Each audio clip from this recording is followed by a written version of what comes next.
Seven principles of conduct. The Buddha says, formerly, bhikkhus, when Sakra, the Lord of Devas, was a human being, he undertook to practice diligently 7 rules of conduct, by reasons of which he attained his positions and honor. Who is Sakra? Sakra is the king of the Devas, heavenly realm. How many heavens are there according to Buddhism? It seems that according to other religions, they have only one particular heaven. But Buddhism says there are 6 kinds of heavens. The Sakra stays in one of these Devaloka or heavens. He is the in charge of that particular heaven, which is called Tavatimsa. Many people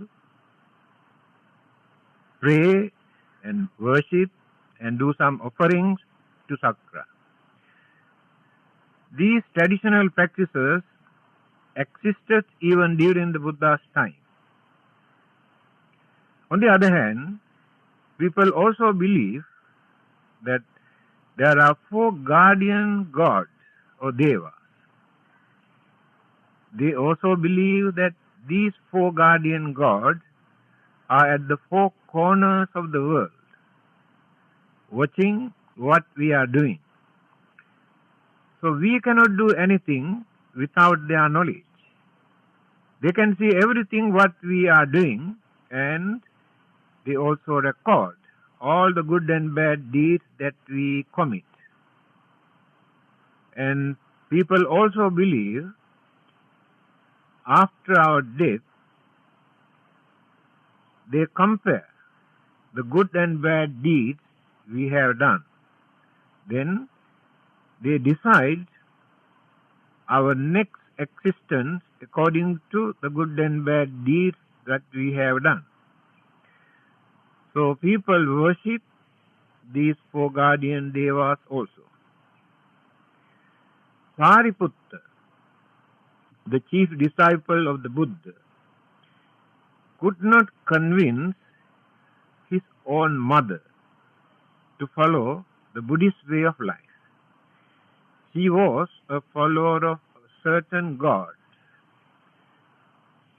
Sariputta was thinking, if I could not pave the correct path for my mother, I will be failing in my duties towards the mother.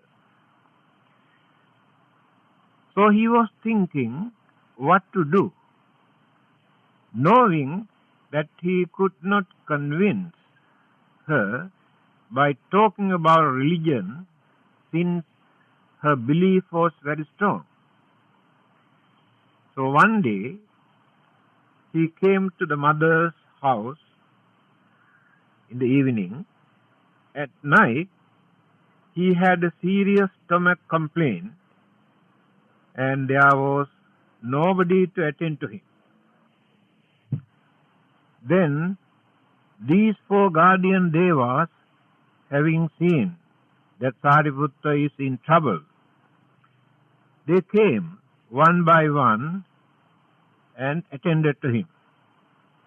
The mother was looking, but she could not understand who these people were. Then the following morning she asked, what happened last night? And who were those people that attended to you? Then Sariputta told her, I had a serious stomach complaint and purging. These 4 guardian gods came and attended to me. Oh, you are higher than those gods. Then she changed the mind to follow Sariputta's way of religious life. In another discourse, Rajagga Sutta, the Buddha has given advice to his disciples in this way. Sakra, the king of God, is not free from craving, ignorance, jealousy, and fear.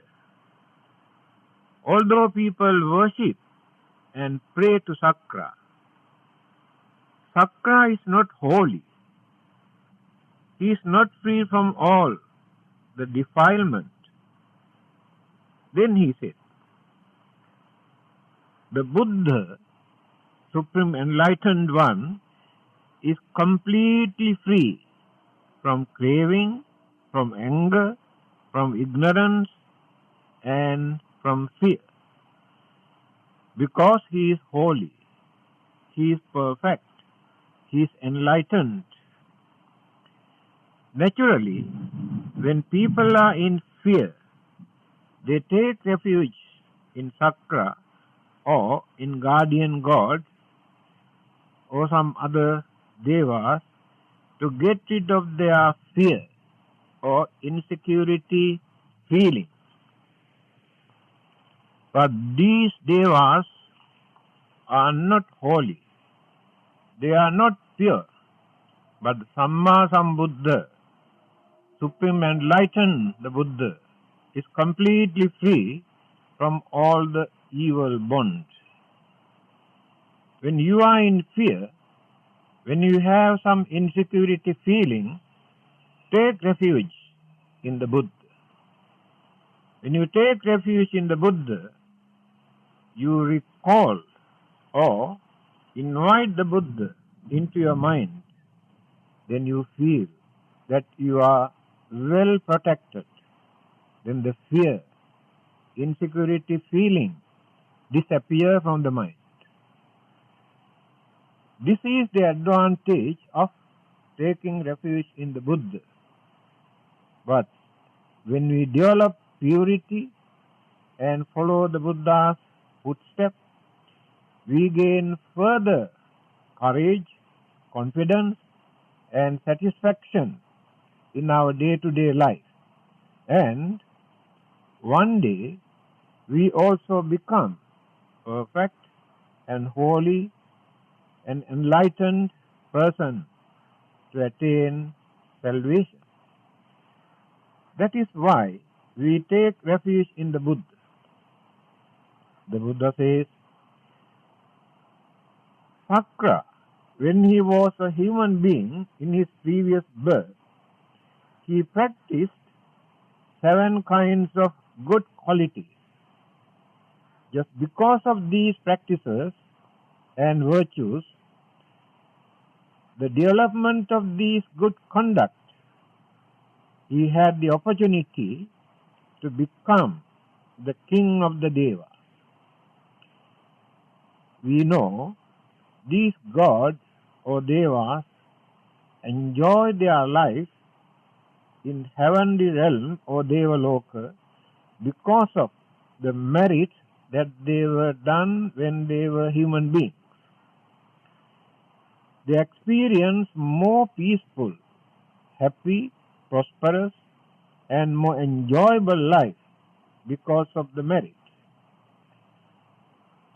Now, the advantage of becoming Devas is to exist as they appear.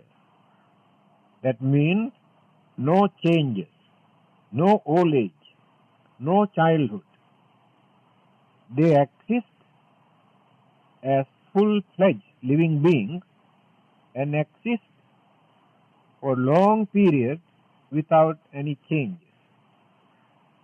In our case, we were born as babies and go on developing and developing up to middle age, then turn the other way around. Then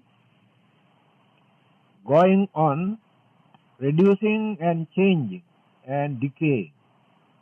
because of the formations of the structure or the physical body has taken place in such a way, the combinations of elements in our body start to weaken. Then decaying is natural. But in Devaloka and Brahmaloka, their physical bodies are not like ours. Very lesser degree of element, but more energy. In our case, more elements and lesser degree of energy. That is why we have more fear, worries, suspicion. Our mental energies are weak, but the size of the body is heavy. So when the Buddha preached the Devas, he never talked about suffering of birth, sickness and old age. In death also, there is no physical suffering. To them, there is no such thing as birth is suffering, because female gods do not give birth. That means a spontaneous birth. That is why people take the Devaloka as very fortunate state. During their existence, there is nothing to decay and no old age exists for a long period and without sickness. We suffer because of the imbalance of the elements. The life of Devas exists as long as they are good karma active. When the good karma extinguished or evaporated, then their life also come into an end and disappear. Nobody knows what happened to their life. This is the nature of the life of the Devas. Before the Buddha coming to this world, people believed that this is the final goal, and Devaloka is the eternal happiness. The Buddha is the only religious teacher who pointed out that they are also under the universal law of impermanence, but not permanent. Exist for a long period, that is the only difference. According to the Buddha, as human beings, although we live for a short period, we are more fortunate than those Devas, because Devas can enjoy their life up to maximum level, but they do not perform meritorious deeds. They do not lead a pure religious life. After their death, they do not know what will happen to them.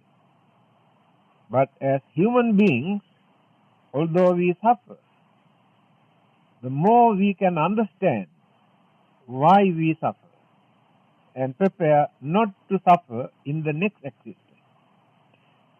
One of the Western philosophers has said, if I have recorded from my birth up to death the time I have spent with sufferings, fear, worries, disturbances, disappointment, unhappiness, unsatisfactoriness, pain, and misery, all these unpleasant feelings, and the time that I have spent with happiness, satisfaction in my life, I think 95% I have spent with unpleasant feelings, and only 5% experience pleasant feelings. This is the nature of human life. Animal life is worst. However, we have some intelligence.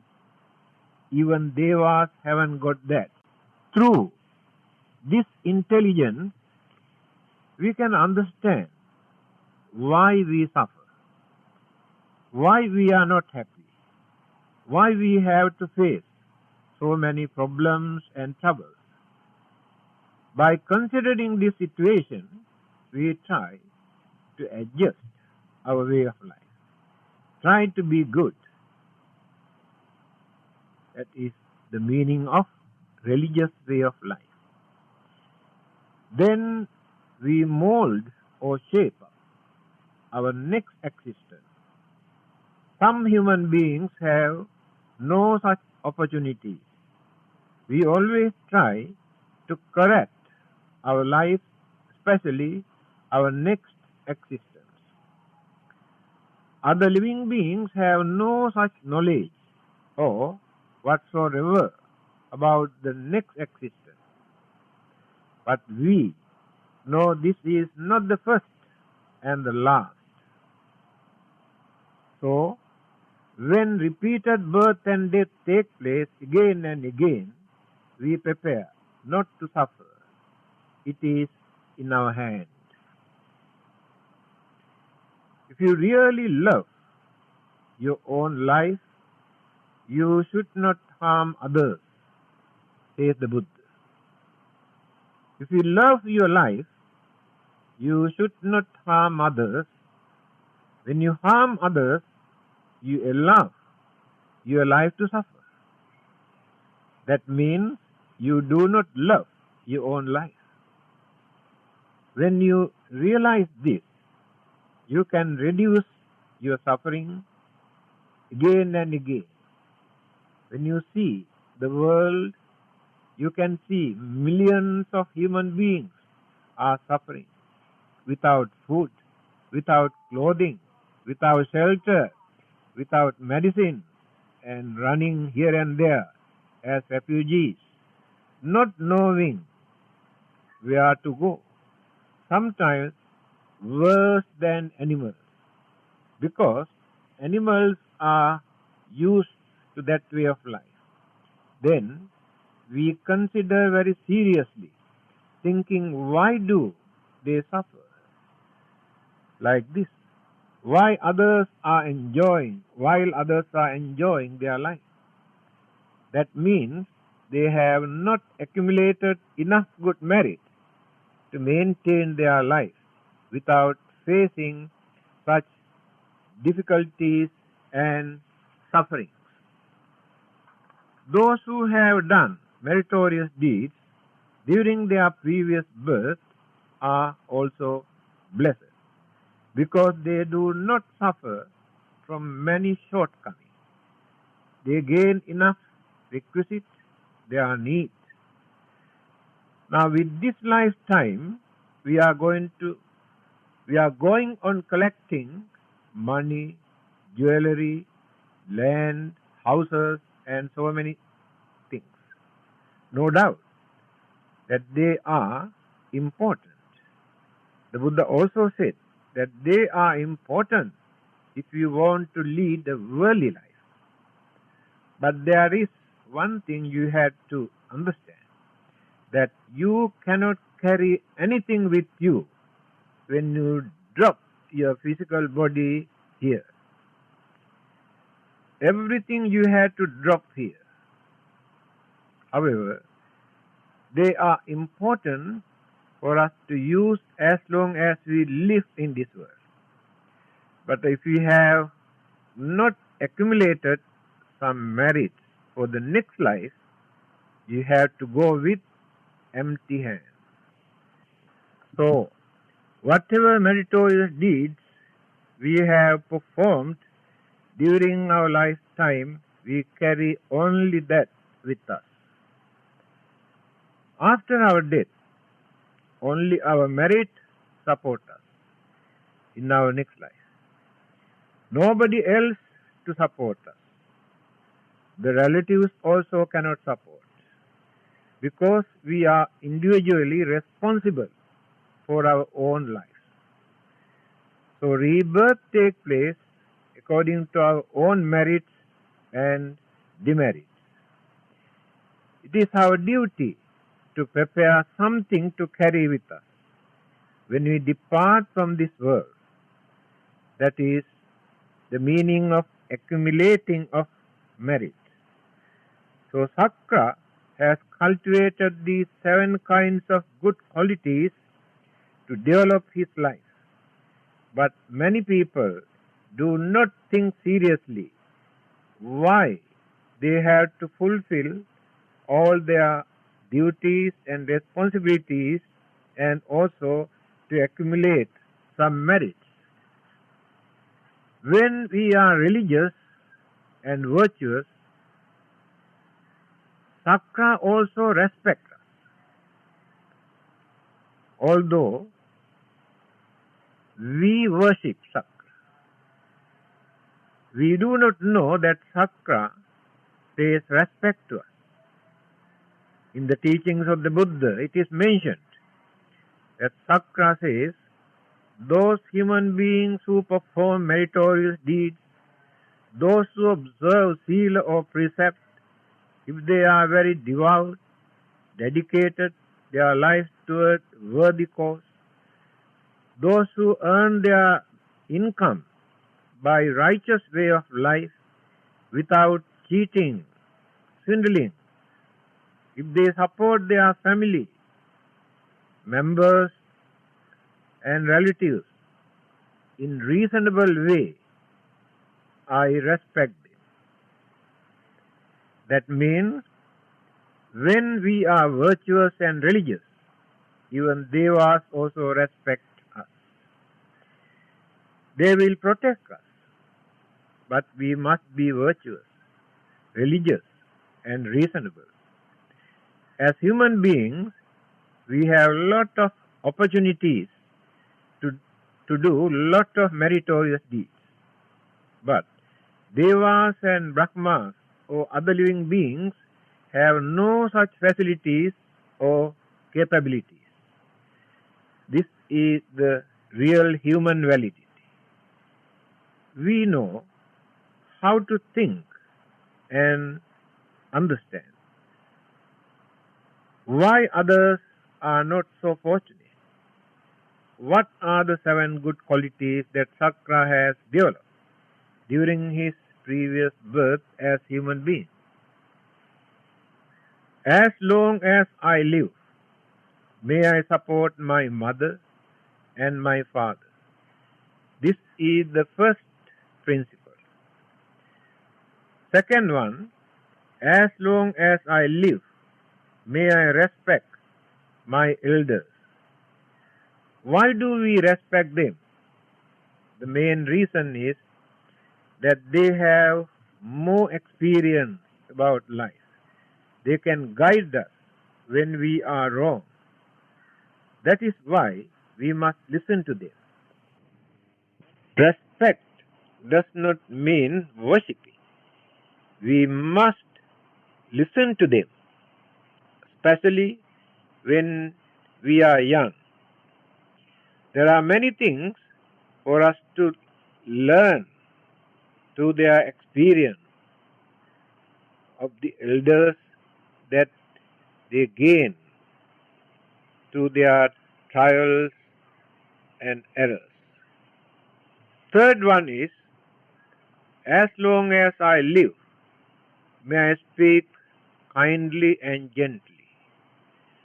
The word used by some people are very vulgar, wicked, and harsh. These words hurt others' feelings very badly, damage others' heart. So we must know how to talk kindly, gently, politely. Although we have to point out some weaknesses, we have to do that without using harsh words. We can correct others and point out their mistake without hurting their feelings. By using harsh words, we create more enemies and bad atmosphere. Then there will be a lot of problems. But when we talk gently and politely, everybody respects us as cultured people. Therefore, the third principle that he upheld was to talk gently, politely, without hurting others' feelings. Of course, sometimes we raise our voice to tell something to correct others. That is emotional expression, especially to our children. It is not through anger or ill will. Raise our voice to create some sort of feeling, to pay attention. Otherwise, they don't accept. Next one is, as long as I live, may I not speak maliciously. Of course, people have anger, intolerance, and many other weaknesses. Because of these weaknesses, when they talk, they use wrong words. The tone that they use to talk hurt others. When you talk even to animals by using kind words, they also listen and come nearer to us. The way how we talk is very important. The art of talking without showing our anger or ill will develop goodwill. Other living beings also do not know how to tell lies because their knowledge is not developed.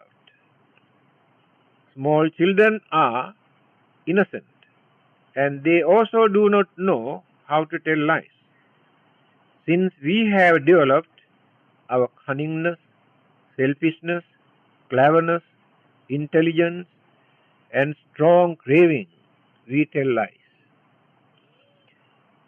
The word we use can create either bad karma or good karma, according to our intention.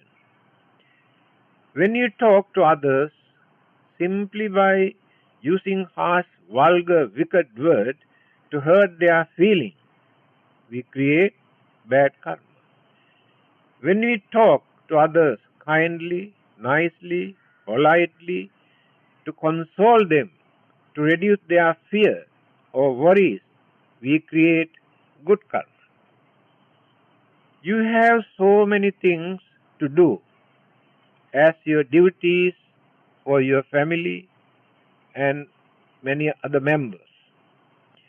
You also have different duties, responsibilities, and how to share things with others, how to associate with them, although they are belong to our family.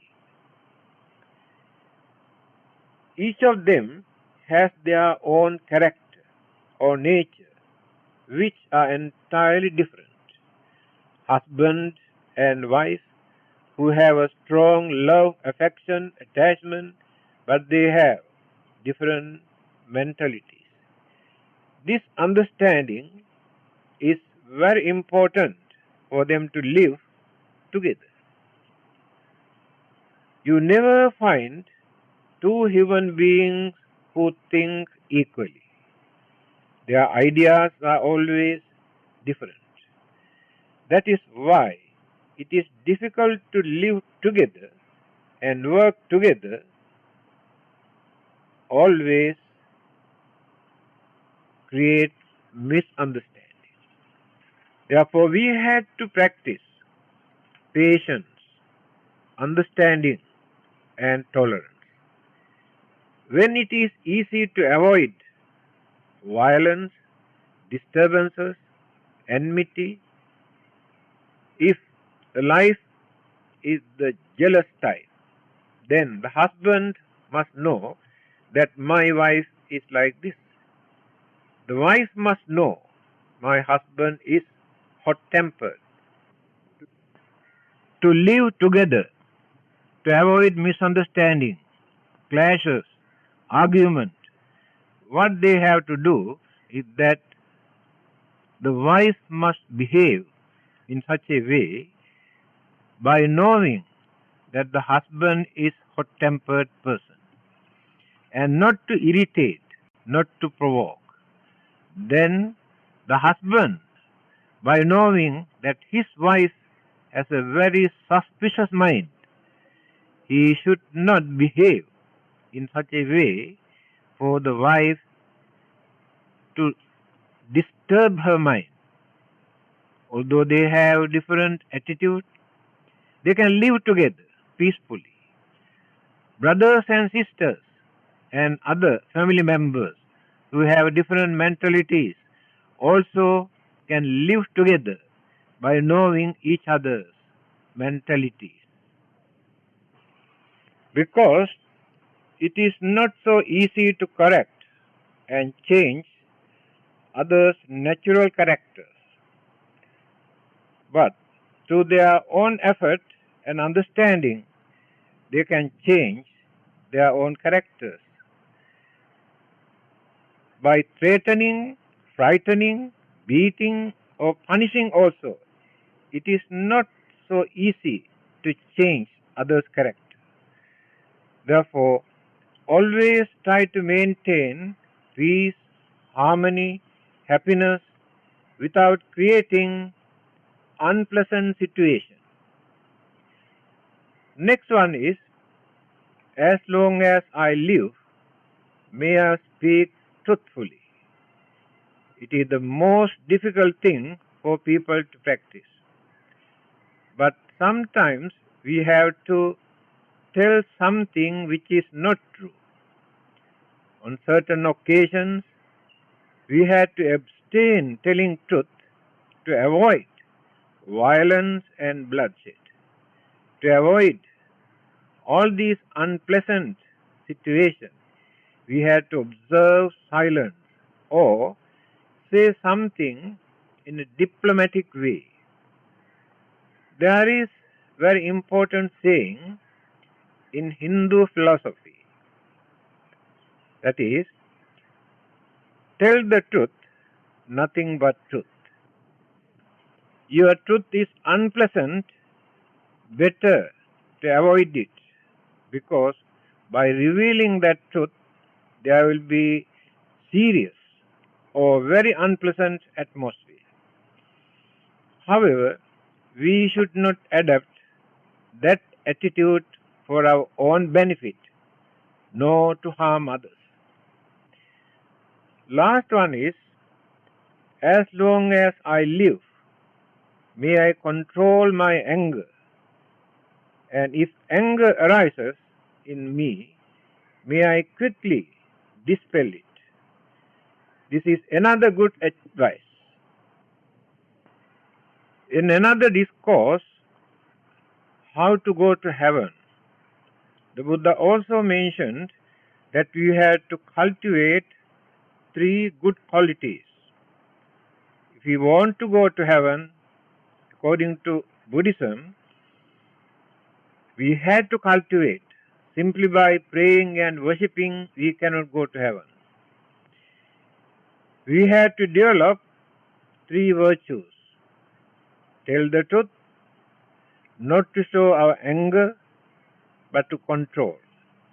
When anger flare up, immediately try to calm it down.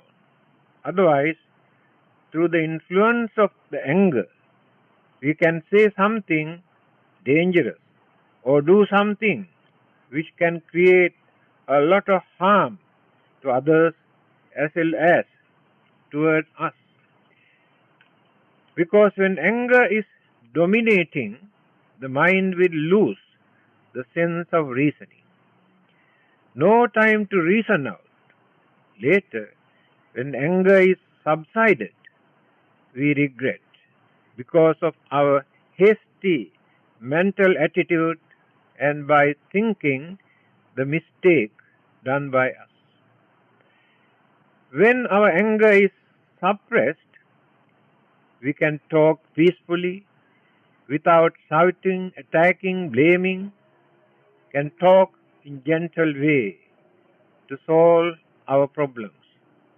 That is why cultured people train their mind to handle things in gentle way. When anger flare up, either due to jealousy, enmity, or intolerance, then the mind becomes heated and can do any nasty things. The third good quality that we had to develop to go to heaven is not to be stingy. Practice generosity by reducing selfish desire. So, the 7 kinds of qualities or virtues that Sakra cultivated and developed when he was a human being in his previous birth, he had the opportunity to be the ruler of Devaloka. Not only in Devaloka, even in this world, people gain respect when they develop these good qualities. We can avoid many of our problems if we know how to handle our mind wisely. Thank you.